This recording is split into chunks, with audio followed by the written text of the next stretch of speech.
Isabella تھی۔ میں ٹھیک ہوں میڈم، آپ کیسی ہیں؟ فاطمہ نے جواب دیتے ہوئے سوالیہ نظر جیک پر ڈالی، جیسے کہہ رہی ہو ان کا تعارف تو آپ نے کروایا ہی نہیں۔ اس سے پہلے کہ جیک سستی کا مارا اپنے لب کھولتا، ایزابیلا نے اپنا تعارف خود ہی کروایا۔ میں ایزابیلا کوپر ہوں، ایک رائٹر۔ آپ سے میں ہی ملاقات کرنا چاہتی تھی۔ وہ دراصل میں مستقبل میں اپنی ایک تحریر لکھنے والی ہوں۔ جیک کو لگتا ہے اس میں آپ میری کچھ مدد کر سکتی ہیں، چونکہ جو میں لکھنا چاہتی ہوں وہ آپ جی کر آ چکی ہیں، اسی لیے آپ کا تجربہ میری تحریر کے لیے کافی مددگار ثابت ہو سکتا ہے۔ تو کیا آپ میری مدد کریں گی؟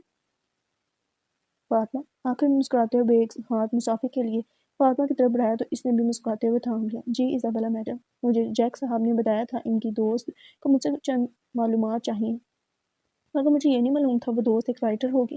خیر جیک صاحب کے مجھ پر بہت احسانات ہیں، اسی لیے ان کی دوست کی مدد کرنا میرے لیے خوشی کا باعث ہوگا۔ وہ دونوں آپس میں محو گفتگو تھی جب جیک بیچ میں کھنکھارا۔ مجھے نظر انداز ہونا نہیں پسند، اس لیے جب میرا نام لیا جائے تو نظروں کا مرکز بھی مجھے بنایا جائے۔ وہ بولا تو ایزابیلا نے مسکراتے ہوئے سر کو جنبش دی۔ بالکل اسی لیے تم یہاں بیٹھو اور فوٹوگرافی کرو آس پاس کے منظر کی، اور میں اور فاطمہ واک پر جا رہے ہیں، چونکہ تمہارا کام تھا ہمیں ملانا اور وہ تم بخوبی سر انجام دے چکے ہو، اسی لیے ہمیں اب اجازت دو۔ ایزابیلا تحکمانہ انداز میں بولی تو جیک کے چہرے کے زاویے بگڑے۔ آج کل کے لوگوں کو تو احسان کا بدلہ بھی چکانا نہیں آتا۔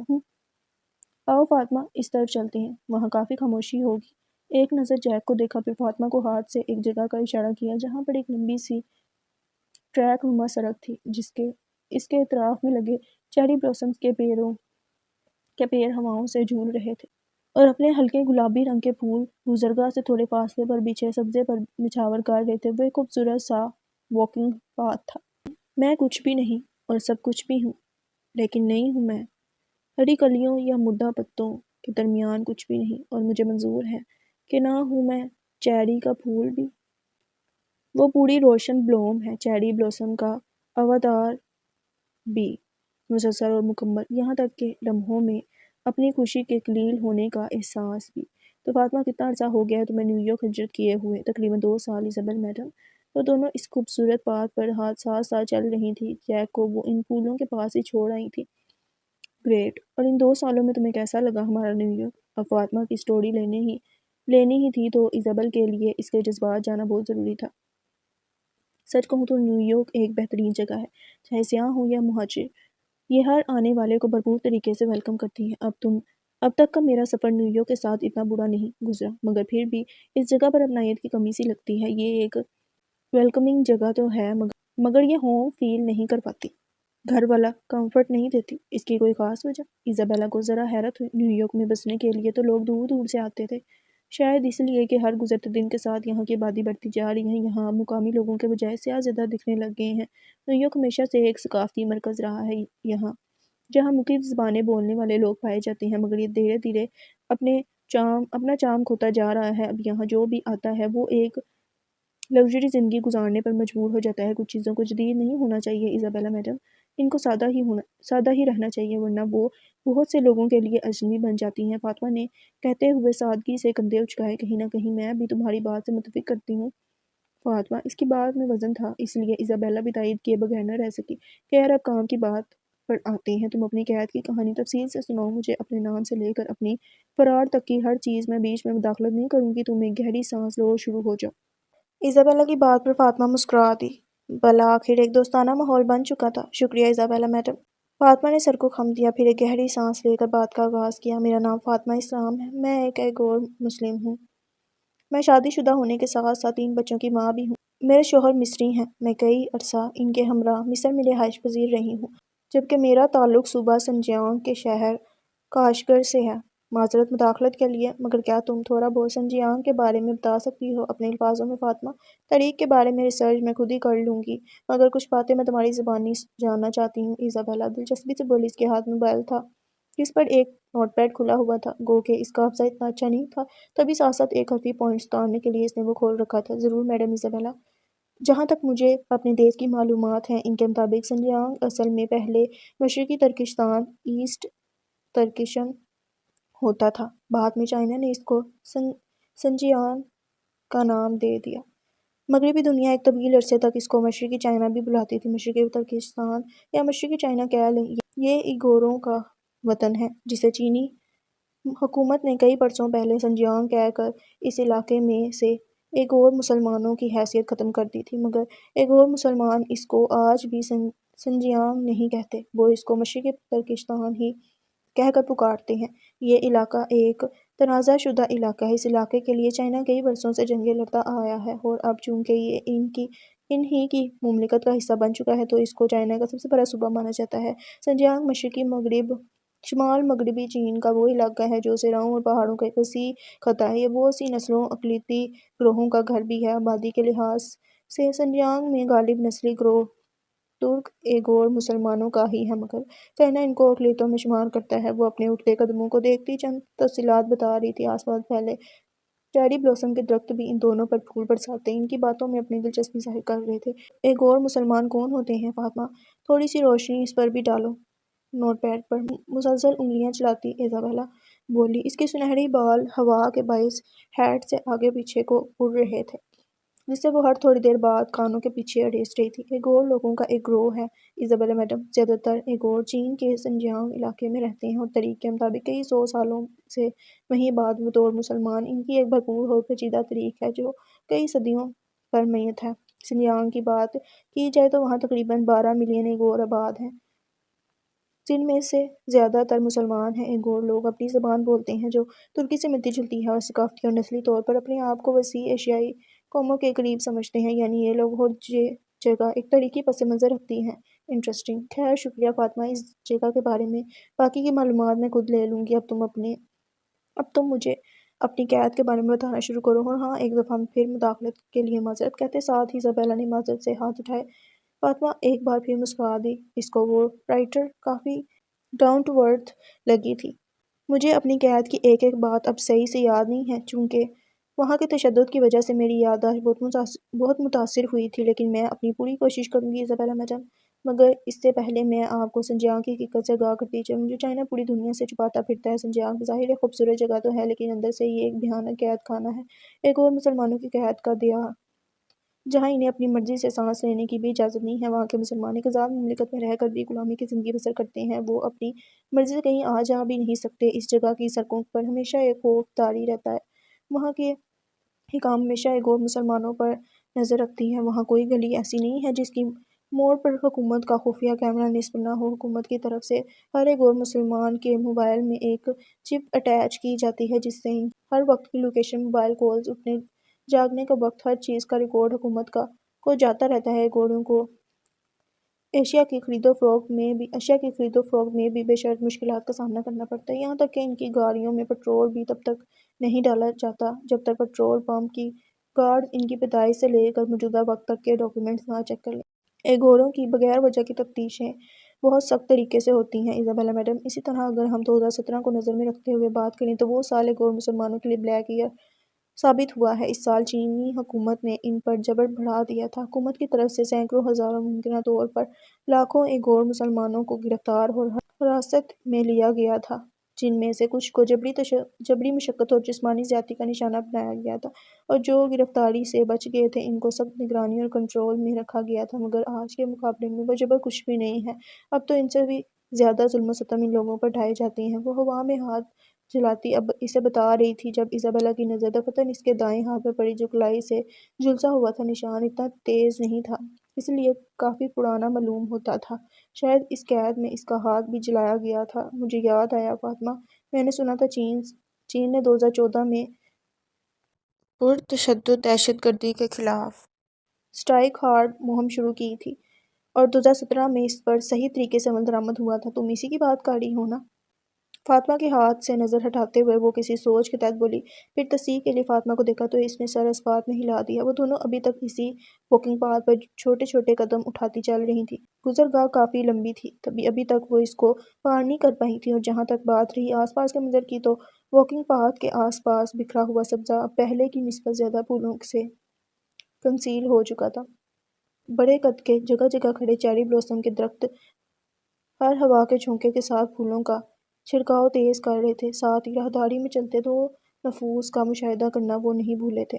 جی یہ وہی اسٹرائیک ہے ایزابیلا میڈم، جس کی وجہ سے چینی حکومت شیر بن گئی تھی اور ابھی تک بنی ہوئی ہے۔ آج بھی چینی حکومت ایک اور مسلمانوں کو اندھا دھند جیلوں میں ڈالتی ہے۔ اس کا جب دل چاہتا ہے وہ لوگوں کو اجتماعی طور پر گرفتار کر کے لے جاتی ہے اور پھر واپس کبھی نہیں کرتی۔ بہت سے لوگوں کو تو وہاں موقع پر ہی مار دیا جاتا ہے، وہ بھی صرف اسی وجہ سے کہ وہ اپنے دین کو پریکٹس کرتے ہیں اور دینی رسومات سے منسلک۔ آپ کو ایک اور بات بتاتی چلوں، شاید آپ یقین نہ کریں مگر کچھ سال پہلے چینی حکومت نے ایک نوٹس جاری کیا تھا جس کے تحت اگر کسی بھی چینی شہری کو کوئی عورت برقع پہنتی ہوئی یا کوئی مرد داڑھی رکھتا ہوا دکھے تو اس پر لازم ہے کہ وہ فوراً سے پولیس کو متعلقہ شخص کے بارے میں اطلاع دے اور اس اطلاع پر حکومت اس کو انعام میں ایک اچھی خاصی رقم سے نوازے گی۔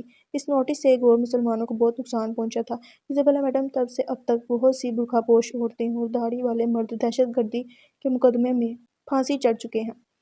فاطمہ آنکھوں میں ڈھیر سارا غصہ لیے بتا رہی تھی، اس کے سرخ چہرے سے ایزابیلا اس کی چینی حکومت سے نفرت کا اندازہ کر سکتی تھی۔ یہ سب سن کر ایک آگ کا لاوا ایزابیلا کو بھی اپنے اندر جنم لیتا محسوس ہوا، یعنی چین اصل میں ایک اسلاموفوبک ملک ہے۔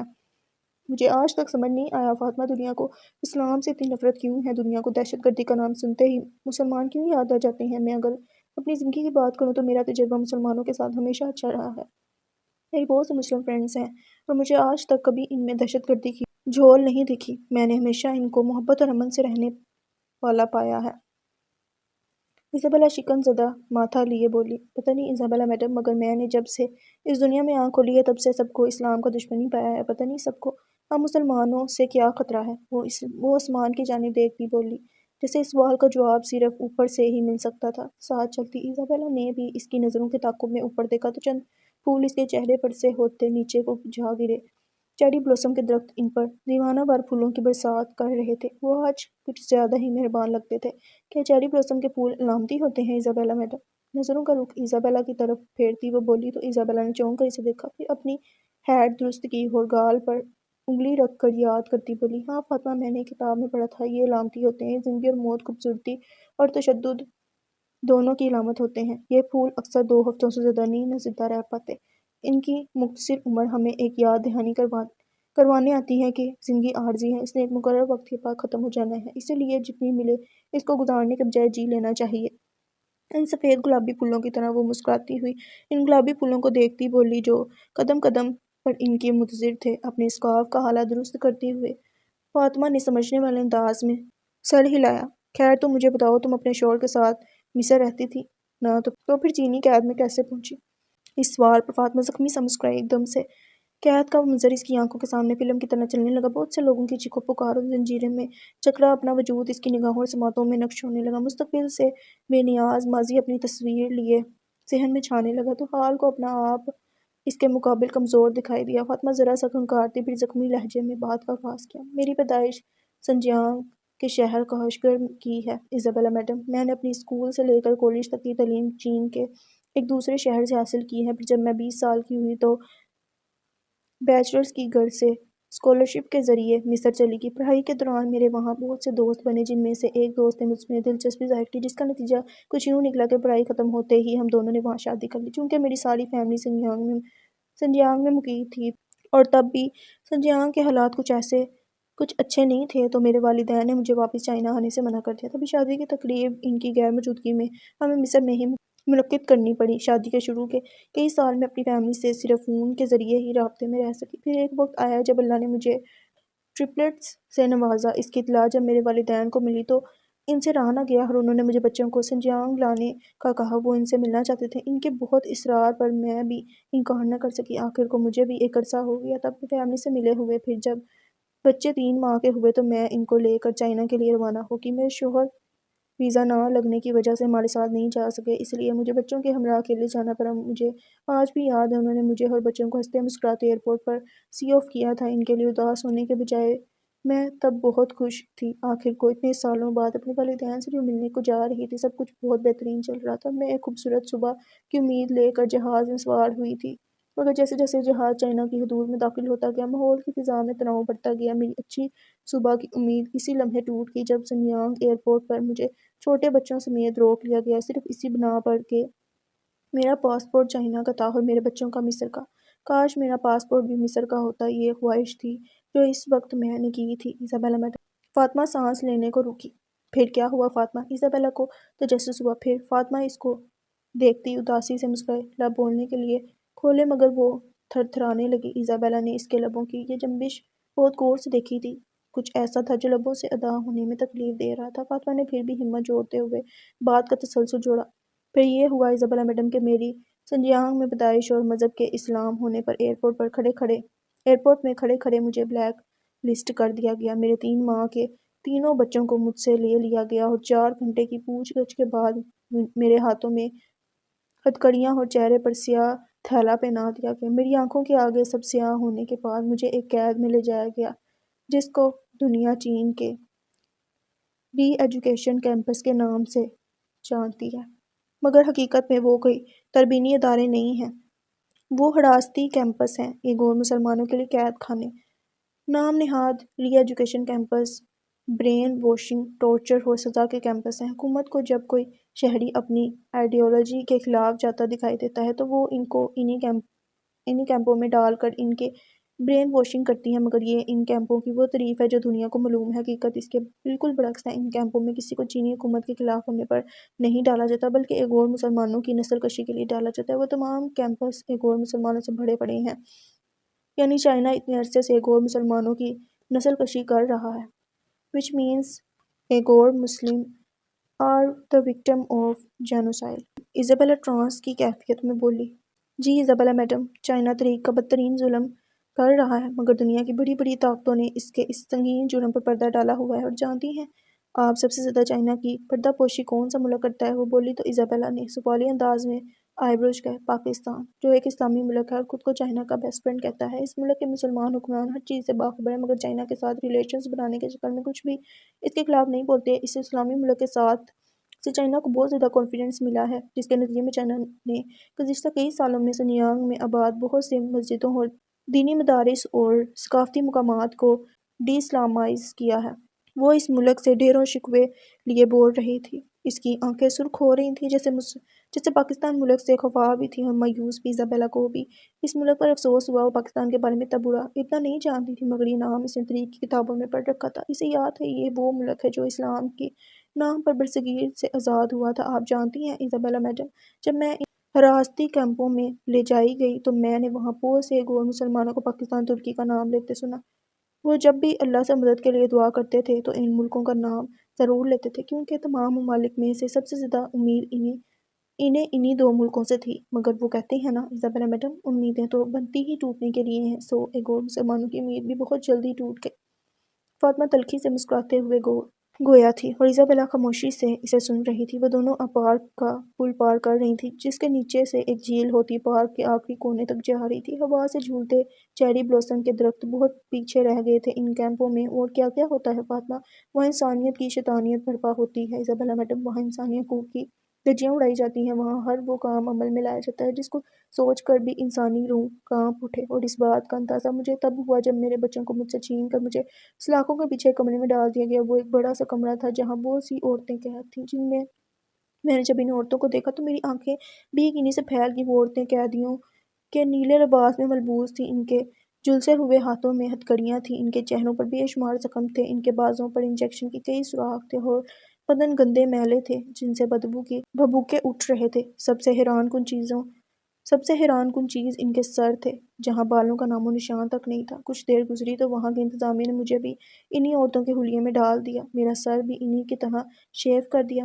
پھر مجھے سوالات کے لیے تفتیشی کمروں میں لے جایا گیا اور کسی سوال پر کوئی مزاحمت کرنے پر میرے ہاتھوں کو کسی مشین میں ڈال دیا گیا جس کے اندر بہت سی فیڈ تھی، ایسے کہ اس کے اندر آگ کے کوئلے رکھے ہوں۔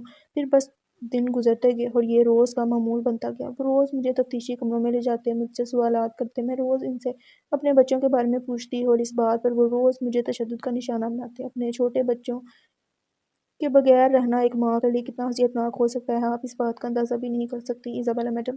وہ بھیگی آنکھوں لیے خودترسی کے عالم میں بول رہی تھی۔ ایزابیلا کو اس لڑکی پر بہت ترس آیا، آنسوؤں کا ایک پھندا اس کے بھی گلے میں نما ہونے لگا۔ اور یہ صرف میرا حال نہیں تھا بلکہ مجھ جیسی بے شرط ماؤں کے بچے چینی حکومت نے ایسے ہی اپنی تحویل میں لے رکھے تھے۔ اور ممتا کی عزتوں کی یہ داستان یہاں ختم نہیں ہوتی ایزابیلا میڈم، یہ بہت طویل ہے جس کو شاید میں الفاظوں میں بتا بھی نہیں سکوں۔ مگر آپ کو اتنا ضرور بتاتی چلوں کہ ان کیمپس کی انتظامیہ روز کی بنیاد پر وہاں کی تمام عورتوں کو ایک مایع اور چند دوائیاں دیتی تھیں جو عورتوں کی بچہ پیدا کرنے کی صلاحیت ختم کرنے کے لیے استعمال ہوتی تھیں، اور یہ قید کے دوران سب سے بدترین ظلم تھا۔ ہم ایک اور مسلمانوں کی نسل کشی کرنے کے لیے چینی حکومت کا سب سے بدتر ہتھیار۔ کوئی اتنا بھی گر سکتا ہے فاطمہ، میں نے کبھی سوچا نہیں تھا۔ ایزابیلا گیلی سانس اندر کھینچتی بولی۔ جھیل کے اوپر گزرتا وہ پل اب بالآخر ختم ہو چکا تھا۔ وہ دونوں اب واپس سبزے پر آ چکی تھی۔ اس سے بھی زیادہ گر سکتا ہے ایزابیلا میڈم۔ قید کا وہ ظلم ہر ایک اور عورت کے لیے بہت تکلیف دہ ہوتا ہے۔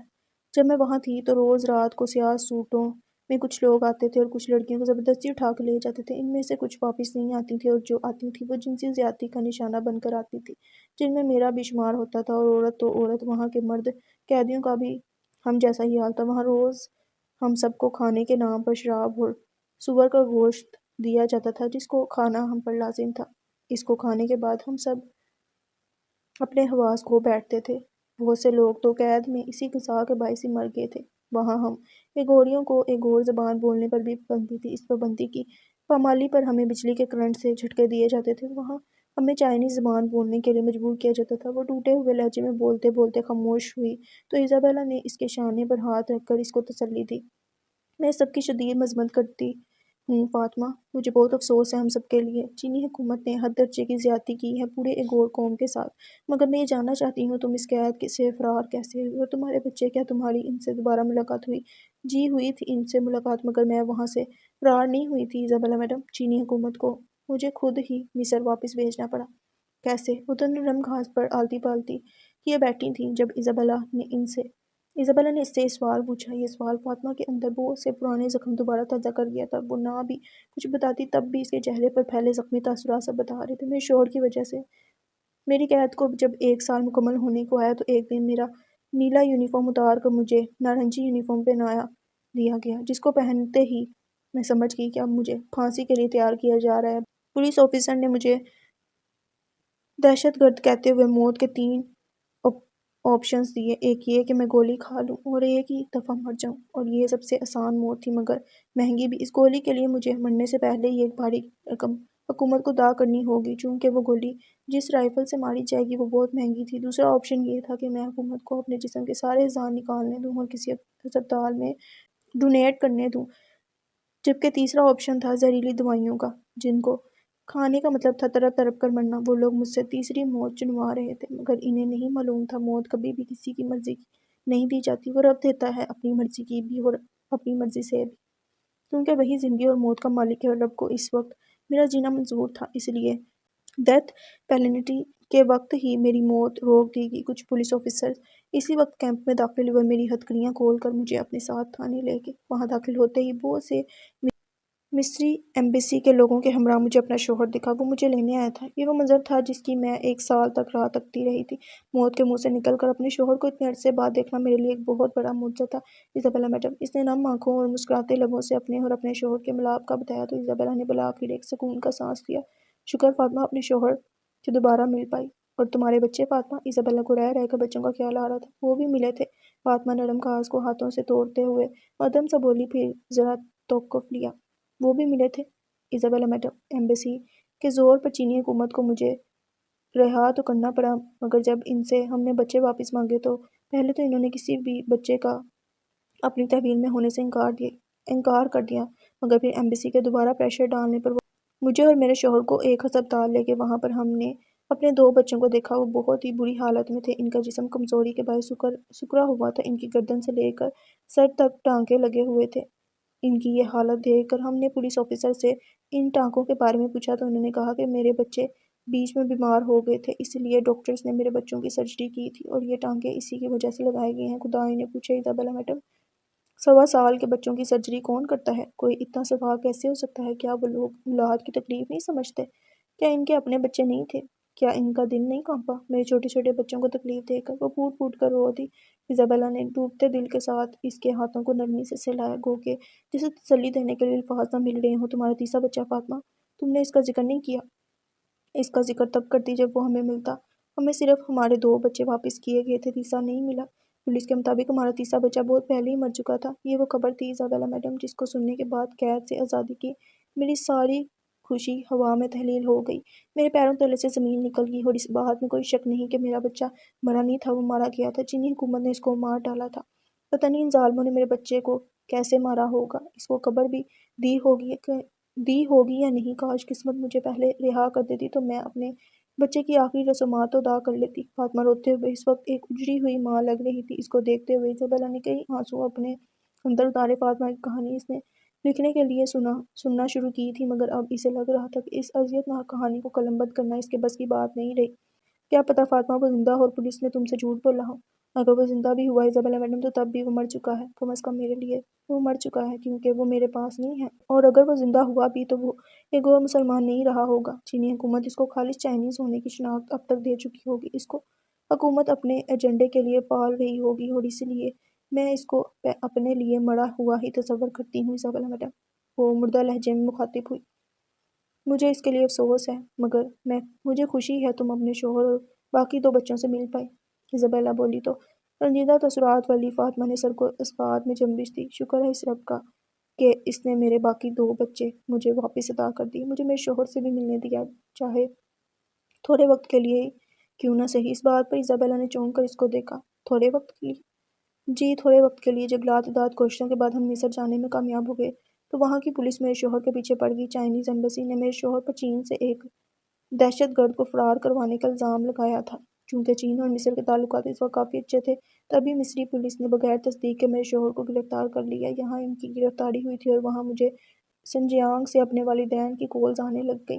وہ مجھے دوبارہ واپس آنے کا کہہ رہے تھے۔ مجھے سن کر پہلے بہت حیرت ہوئی کہ وہ اتنا کچھ ہونے کے بعد بھی مجھے واپس بلا رہے ہیں، مگر کچھ دنوں بعد مجھے پتہ چلا کہ میرے چائنا سے آنے کے بعد چینی حکومت نے میرے والدین سمیت خاندان کے 27 لوگوں کو اغوا کر لیا تھا، اور وہ کالز مجھے میرے والدین کیمپس کی انتظامیہ کے پریشر پر آ کر رہے تھے۔ کیا پتہ تمہارے والدین تمہیں خود سے بلا رہے ہوں فاطمہ۔ یہ سنتے ہی فاطمہ نے نفی میں سر ہلایا۔ وہ مجھے خود سے نہیں بلا رہے تھے ایزابیلا میڈم، وہ جب بھی کال کرتے تھے ایک ہی بات دہراتے تھے کہ فاطمہ تم ہمارے بارے میں مت سوچو، تم بس واپس آ جاؤ جب تمہارے بچے بڑے ہو جائیں۔ ان کے اس الفاظوں پر غور کرنے سے معلوم ہوتا ہے وہ مجھے واپس نہیں بلا رہے تھے، وہ مجھے کہہ رہے تھے جب تمہارے بچے بڑے ہو جائیں تب واپس آ جانا اور ہمارے بارے میں فکر مت کرو، جس کا صاف صاف یہ مطلب تھا کہ یہ کال حراستی کیمپوں کی انتظامیہ نے ان سے کروائی تھی۔ چونکہ کال کا سارا ڈیٹا انتظامیہ کے پاس جاتا تھا، تبھی وہ مجھے صاف صاف لفظوں میں منع نہیں کر پا رہے تھے۔ حراستی کیمپس کی انتظامیہ مجھے ہر حال میں مصر سے واپس سنجیانگ بلا کر قتل کرنا چاہتی تھی۔ پھر تم نیویارک کیسے پہنچی فاطمہ، اگر تم مصر میں تھی؟ ایزابیلا نے تعجب سے پوچھا۔ میں مصر میں بھی محفوظ نہیں تھی ایزابیلا میڈم، مجھے اپنے بچوں کے لیے ایک محفوظ پناہ گاہ چاہیے تھی، اس لیے میں نے بہت سے ملکوں کی ایمبیسیوں سے رابطے کیے کہ وہ مجھے اپنے ملک میں پناہ دے دیں، مگر ترکی سمیت ہر جگہ سے میری درخواست کو رد کر دیا گیا۔ پھر میں نے جب امریکن ایمبیسی سے رابطہ کیا تو اللہ کی مہربانی سے نیویارک کے ایک پناہ گزین سینٹر نے میری درخواست منظور کر لیا۔ پھر میں اپنے بچوں کو لے کر یہاں شفٹ ہو گئی۔ ابتدا میں اس فاؤنڈیشن نے میری بہت مدد کی تھی، مگر پھر کچھ عرصہ گزرا تو میں نے اپنی صلاحیتوں کے مطابق چھوٹی چھوٹی نوکریاں کرنا شروع کر دیں۔ آج میں مختلف پارٹ ٹائم جابز کر کے اپنے بچے پالتی ہوں، چہرے کو ہاتھوں سے خشک کرتی ہوں۔ مسکراتی ہوئی بولی تو ایزابیلا بھی سوگواری سے مسکرا دی۔ فاطمہ بالآخر آج ایک محفوظ مقام پر موجود تھی۔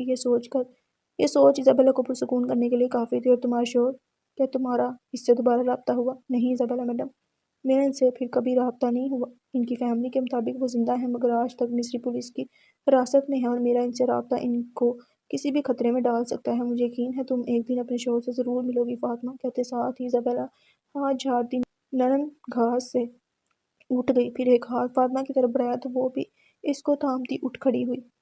ماحول کی فضا جو اتنی دیر سے زدہ تھی اب سنبھلتی جا رہی تھی۔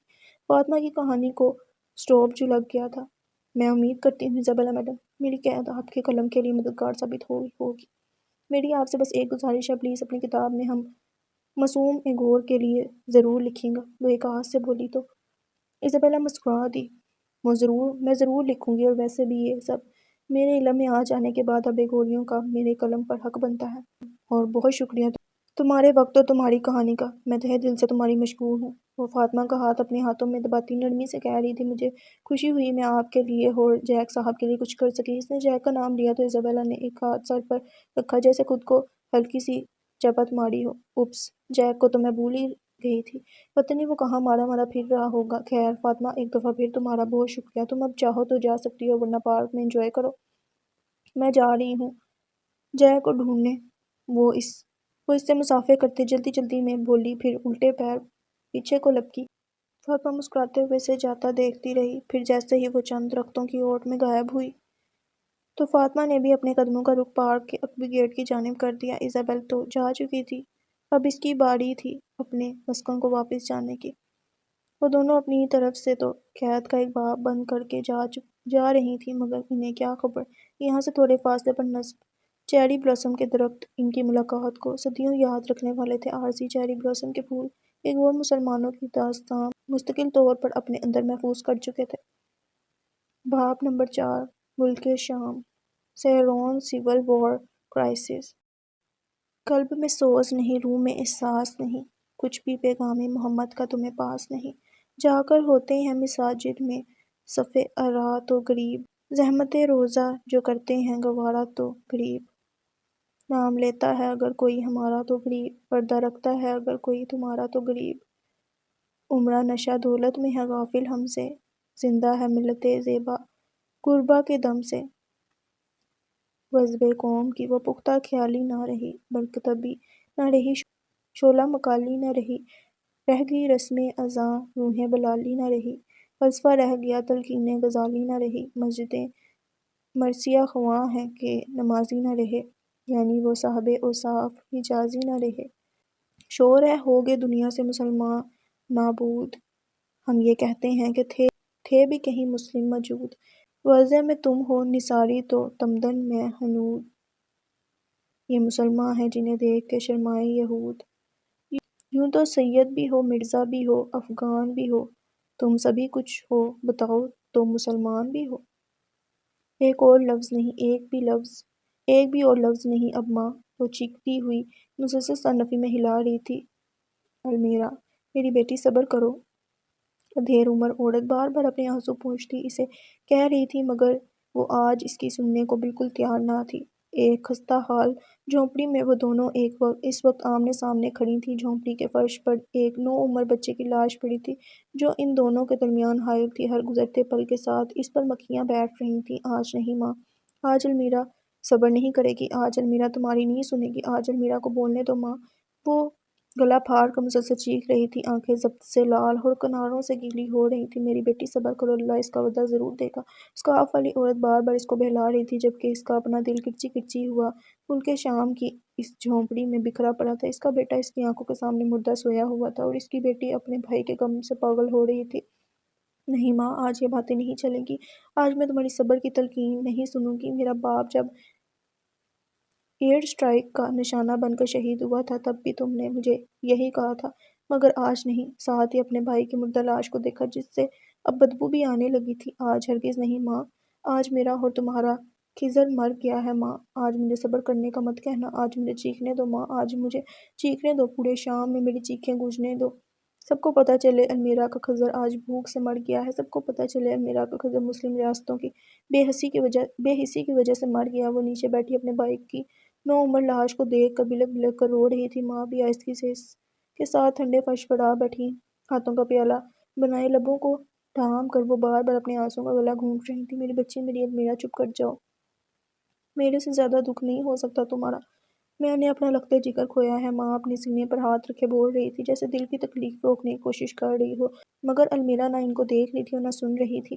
وہ اپنے بھائی کے مردہ چہرے کو چومتی اس سے باتیں کر رہی تھی۔ کاش مجھے معلوم ہوتا خضر کہ تم مرنے والے ہو، کاش مجھے پتہ ہوتا تو میں تمہارے لیے حکومت سے لڑ کر کھانا لے آتی، مجھے خود کو باہر ہوتی بمباری سے بھی گزرنا پڑتا تو میں گزر جاتی، مگر کسی حال میں بھی تمہارے لیے کھانا لے آتی، میں تمہیں کبھی بھوک کی موت نہ مرنے دیتی۔ آہ خضر، آہ میرے بھائی، تم مر گئے اپنی بہن کو جیتے جی مار کر، مگر میں زیادہ دیر تک تمہارے بغیر اس دنیا میں نہیں رہوں گی، میں ابھی جلد تمہارے پاس آ جاؤں گی۔ حکومت ویسے بھی جلدی مجھے بھوک یا بمباری سے مار دے گی، میں جلد تمہارے پاس آنے والی ہوں خضر، میں آ جاؤں گی خضر، میرے دل کے ٹکڑے میں تمہاری آپا تم سے دور نہیں رہ سکتی، وہ بہت جلد تمہارے ساتھ ہوگی، مگر آہ خضر، قسمت کو ہمیں ساتھ مارنا چاہیے تھا، قسمت کو مجھ پر رحم کرنا چاہیے تھا، میرے ساتھ بہت غلط ہوا ہے۔ اپنا سر دیوانہ وار پٹکتی وہ زور زور سے رو رہی تھی۔ المیرا میری بچی، ایسا نہیں ہوگا، تم دیکھنا ساری دنیا کے مسلمان جلد مل کر شام میں چلتی اس خانہ جنگی کو روک دیں گے، وہ جلد ہماری مدد کریں گے۔ تم صبر رکھو میری بچی، تم بس خضر کے لیے دعا کرو رب سے۔ ماں نے اپنے لرزتے ہاتھ اس کے سر پر رکھے تو وہ اسی پل ساکت ہو گئی، گویا جیسے آنسو اس لمس پر جم گئے ہوں، سانس اس بات پر ساکن ہو گئی ہو۔ اس نے ٹرانس کسی کیفن میں سر اٹھایا اور شاکین نظروں سے ماں کو دیکھا، پھر دھیرے دھیرے سر کو نفی میں ہلایا۔ تم مجھے دوبارہ سے امید کیسے تھما سکتی ہو ماں؟ تمہارا دل نہیں کانپتا مجھے ان مسلمانوں کی مدد کی جھوٹی آس دلاتے ہوئے، جو میرے ملک شام میں روز لڑتے ہیں مگر اپنے مفادات کے لیے، شام کے لیے نہیں؟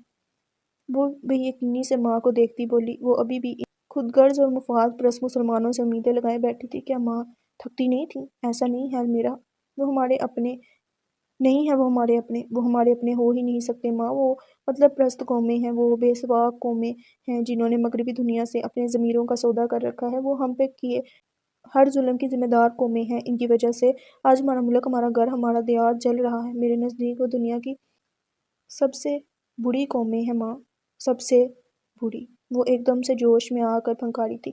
ماں متبنی بیٹھی بہتے آنسوؤں کے ساتھ اپنی بیٹی کا ماتم دیکھتی رہی، جیسے اب بولنے کو کچھ بچا ہی نہیں تھا ان کے پاس۔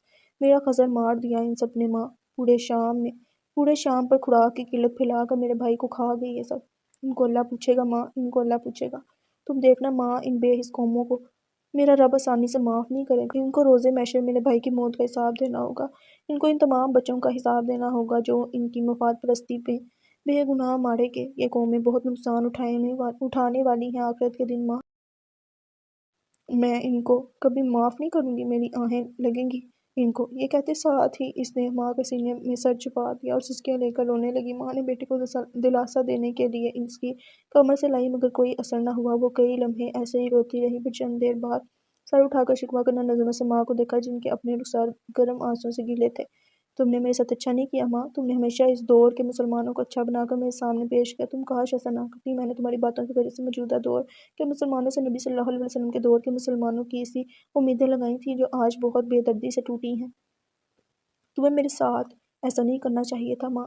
کاش تم مجھے بتاتی کہ آج کے مسلمان نبی صلی اللہ علیہ وسلم کے دور کے مسلمانوں سے بالکل مختلف ہے۔ کاش تم مجھے بتاتی کہ آج کے مسلمان نبی صلی اللہ علیہ وسلم کے دور کے مسلمانوں کی خاک کے برابر بھی نہیں ہیں۔ کاش تم مجھے یہ بتاتی ماں، تو میں آج کی مسلمانوں سے وہ امیدیں نہ لگاتی جو نبی صلی اللہ علیہ وسلم کے دور کے لوگ طبقے مسلمانوں سے لگاتے تھے، جو اس دور کے بھوکے عمر بن خطاب رضی اللہ عنہ سے لگاتے تھے، جو اس دور کے غلام ابو بکر صدیق رضی اللہ عنہ سے لگاتے تھے۔ کاش تم مجھے بتاتی ماں کہ صرف اصلی صلاح الدین ایوبی ہی فلسطین جیسی ریاستوں کو آزاد کروا سکتا ہے، نہ کہ ان کو زبانی کلامی اپنا آئیڈیل ماننے والے موجودہ دور کے مسلمان۔ تمہیں یہ سب مجھے بتانا چاہیے تھا ماں، تمہیں مجھے بتانا چاہیے تھا کہ خالد بن ولید رضی اللہ عنہ کی شمشیر موجودہ دور کے مسلمانوں کے پاس نہیں ہے۔ موجودہ دور کے مسلمان اپنے مفاد کے لیے جنگیں لڑتے ہیں، نہ کہ خالد بن ولید رضی اللہ عنہ کی طرح دنیا میں انصاف قائم کرنے کی نیت سے۔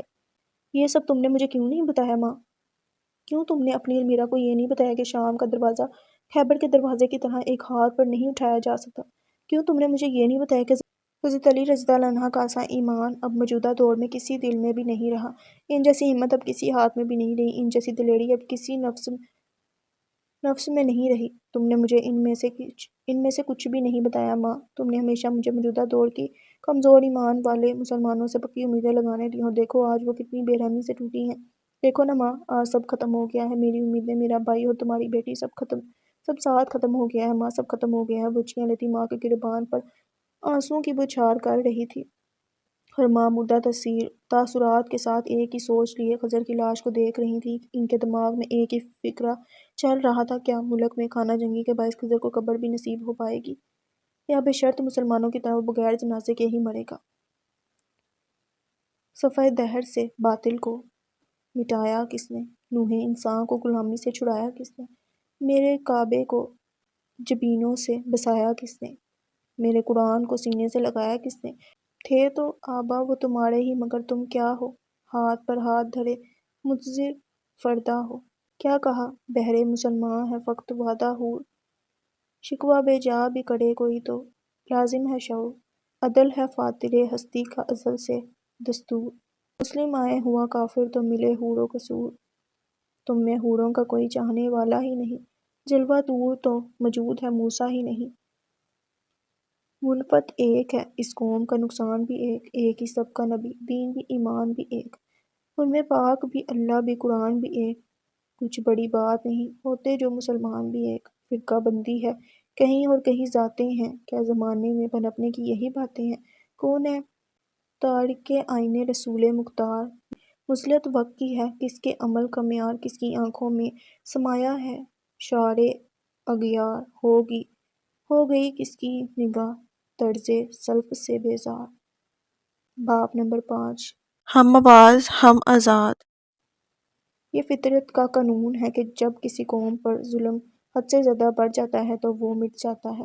تاریخ بہت سی ایسی قوموں سے بھری ہوئی ہے جو ماضی میں بہت سے مظالم اور ناانصافی کا شکار رہ چکی ہیں۔